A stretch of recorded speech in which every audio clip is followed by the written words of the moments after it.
Hey everyone, the Acolyte season one.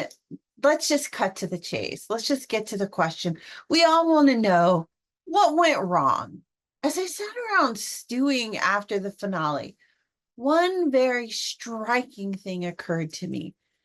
Neither the creator nor the writers understand how science fiction works. Look, you don't have to be a Star Wars super fan and experts in order to write Star Wars. You just don't. But you do have to understand genre storytelling. And in specific, you have to get fantasy, science fiction, and mythology right. You just have to know how those things work when you're telling a story.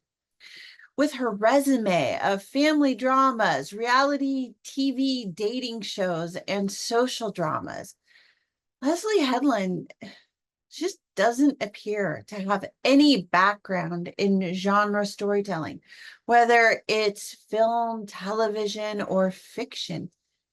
I just don't see any evidence. And that's a problem, a big problem when you are heading up a franchise series that is so important. There is a fundamental difference in how to approach science fiction that she just simply doesn't understand. And that is evident in every episode of season one. This video, I'm going to go through what went wrong. My next video will cover what they should have done to get the Acolyte right. Before we get into it, please make sure to make my day and give this video a thumbs up. I will be forever grateful. Thank you so much. And be sure to subscribe for more videos. That would be awesome. All right, so look, this isn't anything new. There has always been a divide between literary fiction and science fiction. Screenwriting, it's not really any different. Genre stories have a long history of being poo-pooed by the fancy literary types because they see it as simple storytelling for the lowest common denominator when it comes to viewers. So they think they can just skim the surface, giving us dumbed down, garbagey, less sophisticated stories with lots of flashy effects to sate our mundane appetite. And I think that Leslye Headland, as creator and director, thought she could write a story about diverse characters that she could just dress up with lightsabers and spaceships and call it science fiction. No, yeah, Leslye, that's not how it works, girl. That is not how it works. When you deconstruct the structure of the season as a whole and then reorder it chronologically, it's an old storytelling trick, you actually see why it doesn't work. And it becomes obvious how much they relied on storytelling tricks and surprise reveals instead of plot points and character development. And those kinds of writing choices are hallmarks of writers who either are new to writing science fiction, who don't understand the mechanics of science fiction, or who don't read much science fiction. I mean, it's all in black and white when you look at the story in the script. Even worse, you do a disservice to the very audience you are trying to raise up by making all of the Black and Asian characters evil, liars, or feckless fighters who are just super duper easy to kill.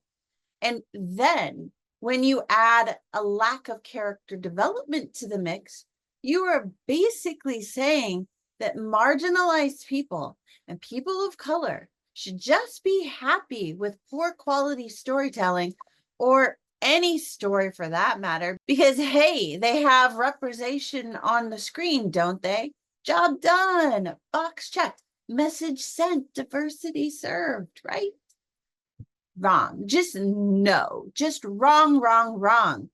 That is, oh, it is just a crappy thing to do to the actors who have to bear the brunt of your poor storytelling chops.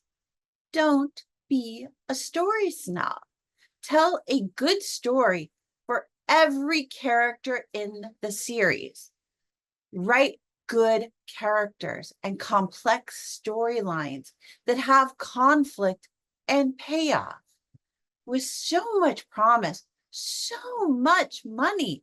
I think it was $180 million, and so much anticipation for this particular series.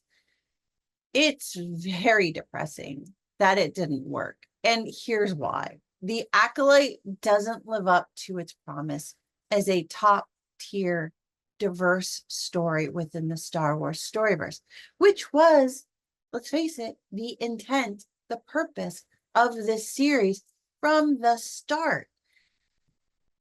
So let's just break it down. Let's break down the Acolyte. And yes, I'm going to be making some assumptions here, but I think that's kind of where we are with this series. And I think this is why it actually failed. They put message over story. Everybody's talking about it. It's nothing new at this point. Focus first on the story, and the messages will naturally start to emerge. Those are like the two things they need to remember. And by doing that, it will actually resonate with the characters and the audience. Telling diverse stories isn't just about casting women and marginalized people and people of color in a role. It's not how it works. The Acolyte failed to develop almost all of their characters into people who resonate with viewers. And when they did develop a character more fully, like Saul, for instance, they turn him into a horrible, lying, untrustworthy human being who makes excuses for what he does. And that is not who he is. It's very evident that that is not who he is, but that's who they made him into. Chimere, at least, was consistently developed as a shady Sith who was strangely interesting. He's fascinating in his own way. And he was, in fact, probably the most interesting person in the show because they let him be who he was, a shady character. May was driven by rage until she flip-flopped her emotions and turned into a soft and unfocused person at the end, which, where did that come from? Osha was bland, and all of her character development up to a point was done through, as you know, Bob dialogue. And that's basically the act of telling and not showing. So, as you know, Bob, this is what happens. So that kind of dialogue is just ineffective in developing characters. That is until she flip-flops at the end with, bringing on May's emotions and becoming just super angry. It just didn't make sense. I mean, I guess you could say, well, she was angry all along, but now she had a reason to be really, really angry. Yeah, that's not really the way it works. You can't rely on spectacle and flashy surprises to stand up for actual plot development. It can work some of the time, but you can't stand up a series on tent-pole conflicts that haven't been built up through rising tension, conflict, dramatic choices, and resolution. Just doesn't work. And the overuse of lies and deception and intentional cover-ups, it isn't good storytelling. It's aggravating at the very least, especially when those things are obviously placed as story switches whose sole purpose is to just keep characters from reacting normally in order to build false tension within the script.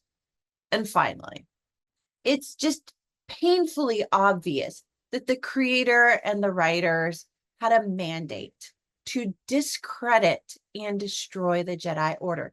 Because how else could Disney have not seen how this story would turn the Jedi into some of the weakest, most untrustworthy, feckless, useless characters in cinema, which is really, really sad because in many ways, the Jedi built science fiction cinema. They helped us to dream about what science fiction movies could be and who some of these characters could be and how they could impact the universe and right wrongs. It's just really sad. And the Acolyte did a major hatchet job on them that I don't think can be repaired. I really don't. So now, rather than show sadness at how Order 99 came down and pretty much wiped out all the Jedi, the Acolyte has provided justifiable reasons for the eventual elimination of the Jedi. These Jedi are some of the truly most useless and horrible people in the universe, which just breaks my heart because that's not how they were conceived. That's not how they were sold to everybody. That's not what fandom bought into. But that's what we were just delivered. But it's really the diversity that they got wrong. The Acolyte is a sad example of diverse storytelling let down by bad writing and bad directing. Here's a hot tip for the creator and writers of The Acolyte Season 2. Since there will apparently be a Season 2, go read some great science fiction books that are diverse before you start storyboarding.